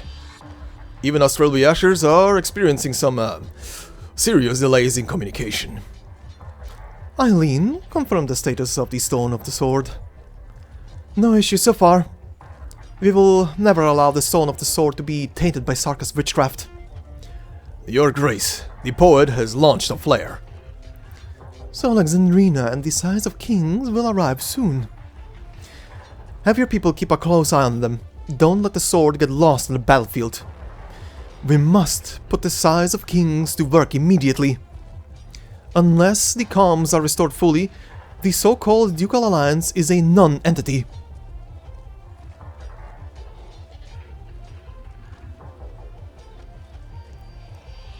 The enemy seems to be getting stronger. The same witchcraft eats away at us while strengthening them. Siege, watch out!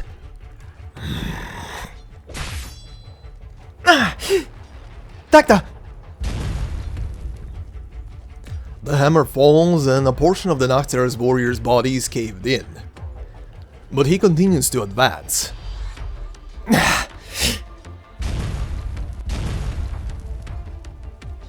A second swing, a third swing. Dagda leaps back, splitting his waist with her metal claws. The Trilby Asher's flaming blade pierces his chest.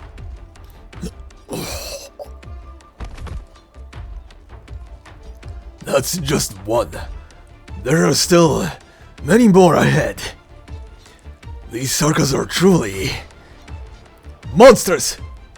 These bloody devils are all monsters, goddammit! They're not even flesh and blood! Do you think they're already dead? Only the dead can... Already dead? Strange noise can be heard in all directions. They are distinct from the sound of originium crystals clusters piercing the ground. They are not omens to the explosion of originium dust. Captain, we can't hold on. We can't hold out like this.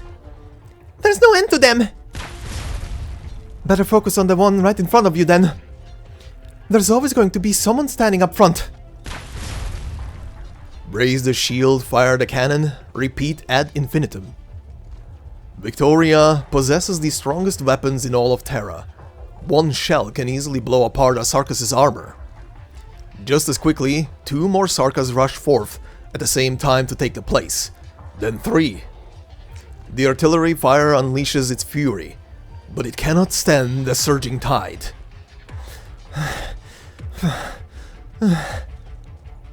There's no end to the enemies. She can hardly tell how many Sarkaz are on the ground in front of her, some standing, some lying. The number of fallen Victorians is perhaps even greater. She can hear bagpipes' shouts and the whistling of her spear. From those she finds utmost solace, and that's enough to keep her fighting on. A pummel of firelight suddenly springs up, not too far away.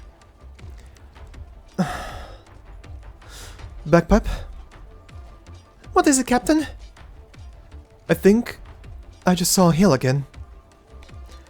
Oh, Hill. That same face again. The same face that appears in her nightmares every now and then, reminding her of how tragically her teammates died. The face of that traitor. He's dead. Is he that one? Lying over there? Seems to have been killed in action some time ago. Captain, just now, did he... He moved. He's standing up again.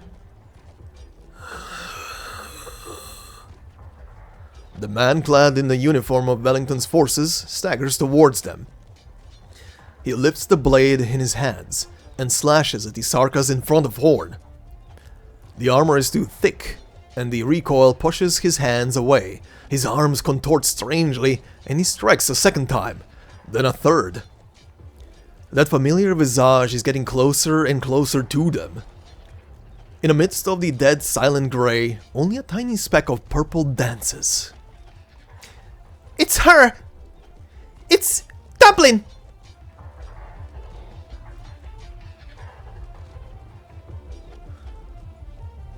I lay down now my soldier's honor here, so that in time the soul of Tara need no longer be soaked in Carmine blood, and Draco cross no swords in Draco kin. Be that unless a day comes, whereupon Red Dragon's flame should lead all those that fell, our fighters from the forge, to be reborn. The third set of altars has been crushed! Milady, our casters and flying soldiers are in position. We're about to approach the largest altar. Our deceased compatriots have managed to protect us from the devil's vile pollution, but the destructive power of their witchcraft is unprecedented. Allow me. Milady? You're going to destroy the altar yourself. You, as my subjects, have done all you needed to do. I, as your sovereign, ought to lead you forward. How can I take this land as my own if I have never set foot upon it? The Red Dragon's flame shall fawn upon the battlefield's front lines, just as it has for thousands of years. Ugh, our altar's being raised! Stay in formation! Don't get scattered by those flames! Keep casting! They're nothing but a ragtag bunch of impotent outbloods! I wouldn't be so sure about that. We are nothing like those Victorians who have it easy. Every Terran warrior has been forged within the shadows, tempered by pain and suffering. We were once known as specters, for we knew most intimately the scent of death. I won't let you! Trying to turn yourself into an arts crystal? To detonate at the altar? As you wish. No! I'm too late. The spark of life gradually fades, and in its place burns a deathly purple flame, leaping across the body of the slain Sarkaz warrior just as it dances in Ablana's eyes. There is no royal court in Death's domain. Sarkaz, your people know Death so well, only because you fought enough wars. See that? Death itself stands with us. Our enemies are not inscrutable demons. Drag those Sarkaz out from their pretentious art circles and give them a taste of our crossbows and cannons! Brigadier, I see a flame burning within your eyes. I've waited far too long for this, just like countless other Terran warriors. All of us grew up hearing the legends of the Empire's death knell and enlisted with burning fervor in our hearts. But over the last few decades, Wellington's administration and the Duke have had their hands tied, and we've also been caught between the cracks of other Dukes' negotiation tables. So many hot-blooded warriors were repressed because of their background, while many others perished in the Victorians' conspiracies. I've endured for so many years, even to see myself turn into a scheming villain, all for the sake of witnessing a real war, not one ignited by the nobles' petty power jockeying. Only on such a battlefield can a warrior's death be glorious and meaningful. If I am to die in this battle, then please bestow upon me your flames so that I may stand once more. Until my remains are consumed fully by the fire, until our promised nation has been established, I shall never lay down my arms. Excellent. Now then, come with me. Do you see the throne of Deadwood? That's the Sarkaz leader. The Nachtseher, Nezalem. He who calls himself the Lord of War and Death. The Sarkaz royal court sure has a thing for those overblown titles. Overblown? Hardly. He just happens to be ancient enough. But he's not the only living legend here. Why, of course! Not far away, naval guns roar. Ancient witchcraft is not the only force that can cause mountains to move. Now, let us pit war against war, and death against death.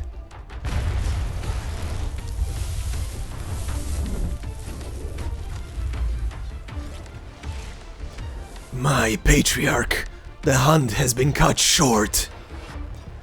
The Draco's flames have broken our formation. Draco. Thousands of years ago, after the Sarkaz first lost their homeland, they once did battle against a red dragon on this very soil. Those flames turned fields of Sarkaz into charred stone. They are still beside us and beneath our feet. We will slay her. A red dragon will sate our appetite for a while. She is not the one who drives this war. The Nocturne King turns his gaze towards a certain part of the battlefield. Behind the red dragon's smoke and flames, a huge shadow is rushing toward them at an unexpected speed. A titan that casts a shadow across the land, able to shake mountains and dry rivers with but a single breath. No longer is the mere rat dragon.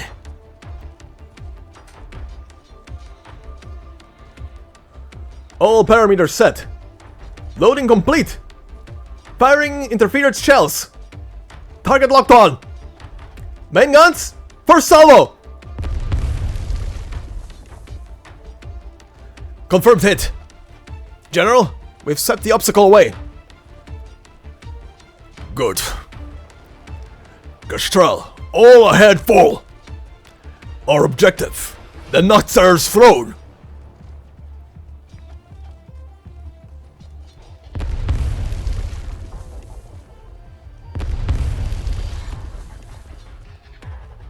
The naval guns roar. Wellington is well acquainted with his most loyal subject, the oldest gun aboard his ship, that which assisted him in blowing open the gates of Londinium. He killed the mightiest nomadic city on Terra, he pulled the spine from its corpse and made it a part of his warship. Afterwards, he took the gastrell to many lands and conquered many foes. The arts orbs of Lithanian casters, the shields of Ursine vanguards, the golden blades of Sargonian assassins. He collected and modified the most valuable components of his enemies and placed them upon his flagship. But not for the sake of commemoration. Only those who have become weak and frail through the passage of time need to rely on these vestiges to remember the past. The gastrell must step over the bones of its enemies, assimilating their power so that it may become stronger. Only this way can the two of them defeat even stronger enemies together.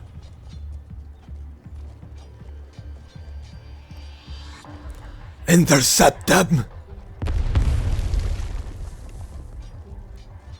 The crystal barrier has been shattered. The enemy continues to advance. How they must long for death, using artillery fire to cleave a path. Wave after wave of cannon fire pours down onto the sea of originium. Golden fragments crack and split apart, revealing a gap within those congealed waves. How dare they approach us? A thick haze envelops the battleship.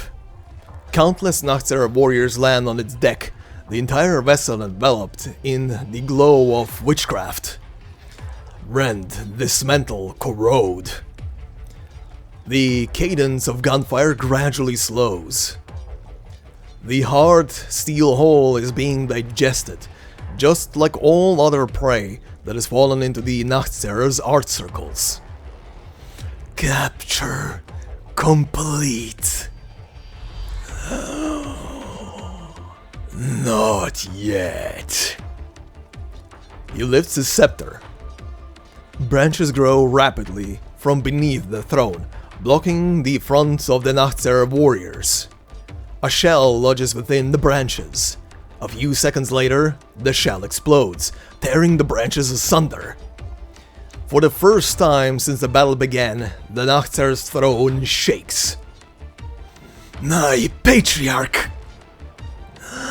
It matters not. From the thick haze of corruption, the warship slowly comes into view. Its outer layer flayed off by the corruption, almost half its main and secondary guns disabled due to the bombardment of witchcraft shells, only the steel frame remains shining. Yet, she's nevertheless still Gastrell, the mightiest warship in the land. And her master... The Sarkaz atop the throne lowers his head, noticing a faint shadow among the crystal clusters. General, the gastrell has successfully drawn the attention of the main Sarkaz force. They didn't even notice that we were transferred from the main ship.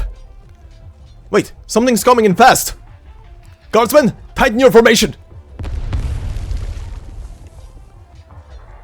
A salvo of artillery fire. Only a few tiny twigs fall from the smoke and dust. The force that was enough to shatter those crystalline waves cannot even shake the figure floating in the air. The Nocturne King casts his gaze down upon the commander at the center of the army. Not far behind the old feline, the bloodthirsty warship is waiting, eager to tear at his rotting flesh.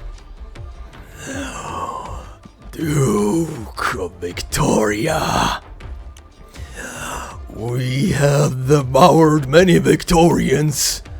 General, Duke, whatever the title, they all tasted the same.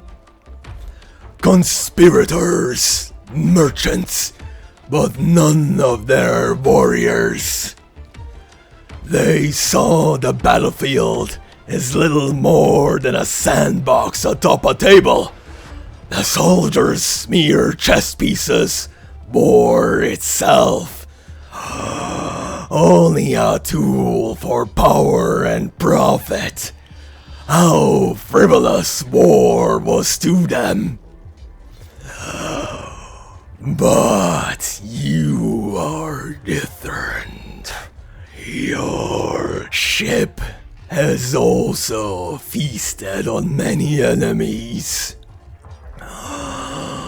Ursin, Lithanian, Gaulish, and Sarkaz.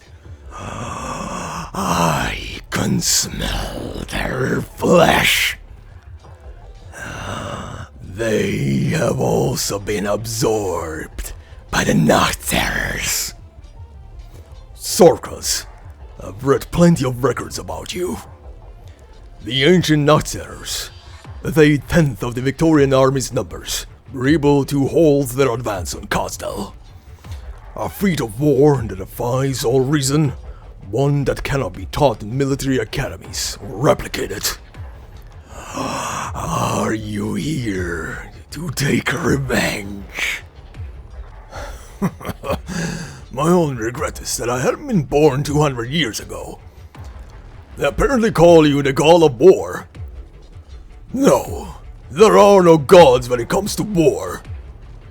There only exists the moment of victory or defeat. Wellington draws his sword and points it at the Sarkaz in midair. Behind him, all the guns on his ship are pointed in the same direction. Nezalem, I will defeat you! Just like all the other mighty foes that have fallen at my hands!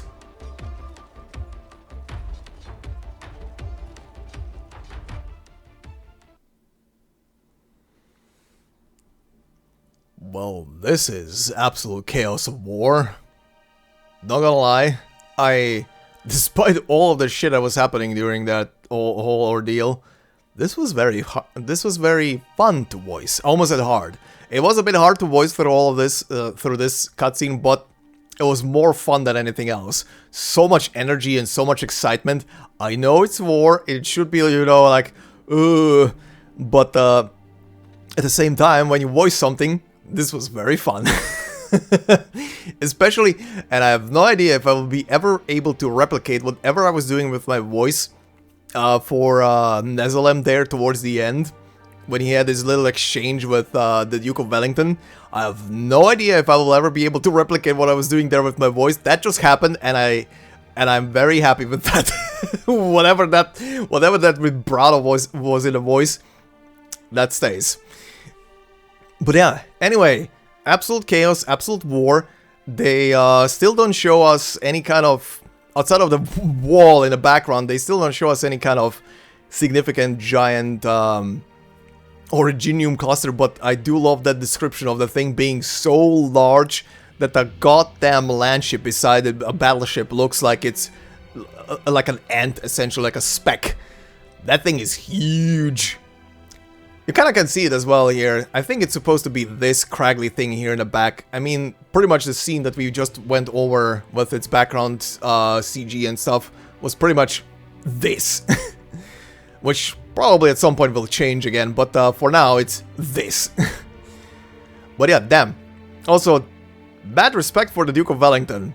Despite him being, you know, part of a different faction and everything, I mean, he is aligned with Dublin and that shit, but bad respect to the guy. He disembarked his own ship with his own soldiers and will go against the Nachtsitter. Now I am very stoked to see how this plays out. Will he live? Is he gonna finally die in battle? I don't know. I don't think the Duke of Wellington will do much. I will speculate right now that the Duke of Wellington will deliver some kind of very heavy wounds to the Nachtsitter, but will die himself in the conflict. Maybe he's gonna be saved by Ablana. Could also happen. Ablana could be quite the one who deals together with the Duke of Wellington, kind of like a permanent injury to Nezalem, and somewhere down the line in the story, I presume we're gonna be dealing with him. I don't know yet, of course.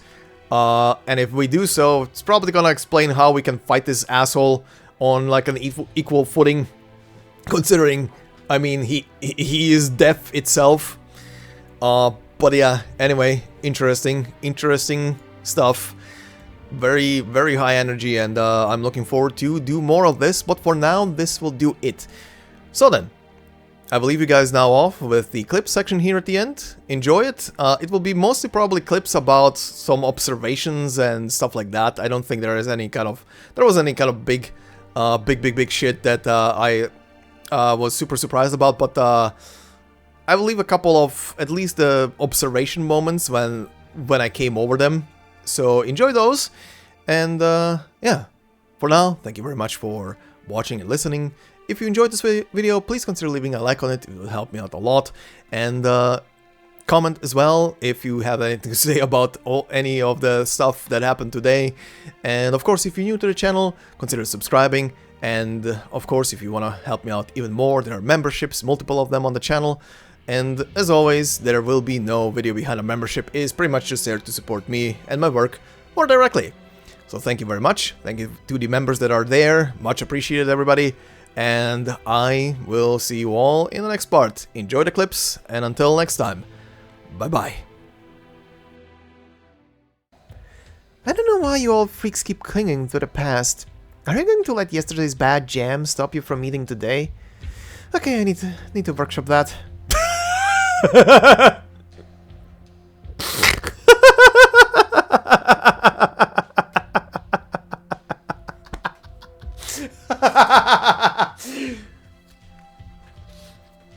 I need a better catchphrase, huh? Oh, shit. Okay, I was thinking this for a bit, but yeah, this whole scene is W experiencing like both a memory and sort of an illusion at the same time at the end from her past while stepping through the door, literally stepping into the myriad souls. Jeez. And all of these guys are literally just souls in there following Theresa and going away, dissolving them. Damn. The one I serve, Quisar Tushtai, transcends history itself. He is a colossal titan in the vast river of time.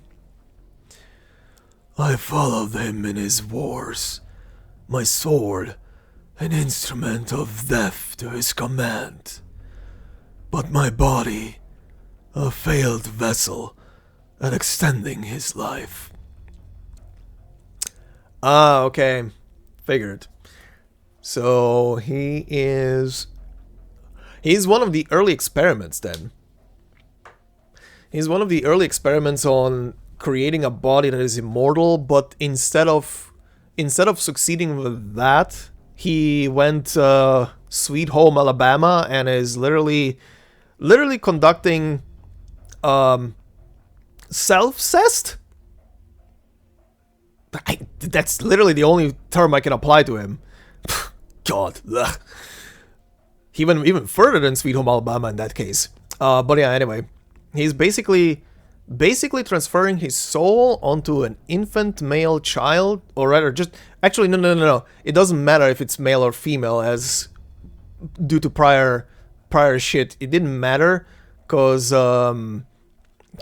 Shining was also supposed to be like his vessel, but there was the birth of the son, the younger brother of Shining, and he transferred his soul from his dying body onto an unborn body, and then was literally reborn.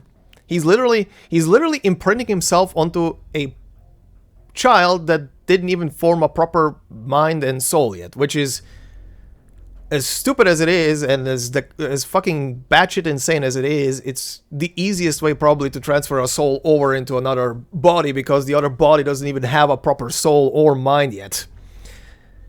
Good God, that guy needs to get deleted out of existence by someone. Who's the amateur now, Lieutenant General?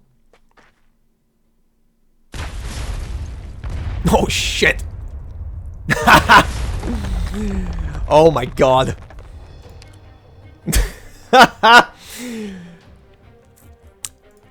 Crazy McCrazy's on the scene. Okay, hold on, let it zoom out. I want to take a picture. Alright, costume change. She did it. Okay, I need a bit more context. What the fuck happened there at the end? There's a bit of a skip there. Whatever happened, happened. Did she just randomly pick up shit from the ground that is in the chamber? I still have regrets about not killing you the night you left Casdal. Farewell.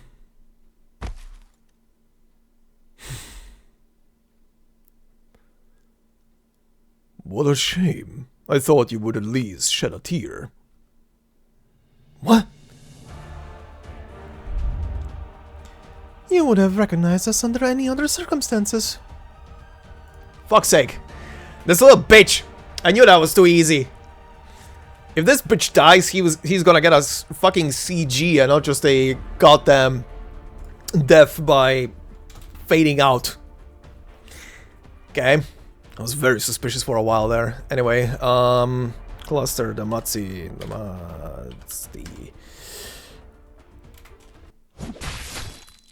Oh shit. Oh shit! Oh shit! Also, ow! The fuck did he slice there? His tit? Ow! I met our enemy too, the Dublin commander who killed Cello. Oh shit. Well, she is dead. Oh shit. Well, that's a confirmation. I buried her by the walls of Londinium with my own hands. Huh. When did you find her body, though? Misery was the last one with her. Unless, I mean, Misery can literally bend reality and just practically teleport around the place. Maybe she literally died and he brought her back? To Horn? Huh. Well, rip Mandragora.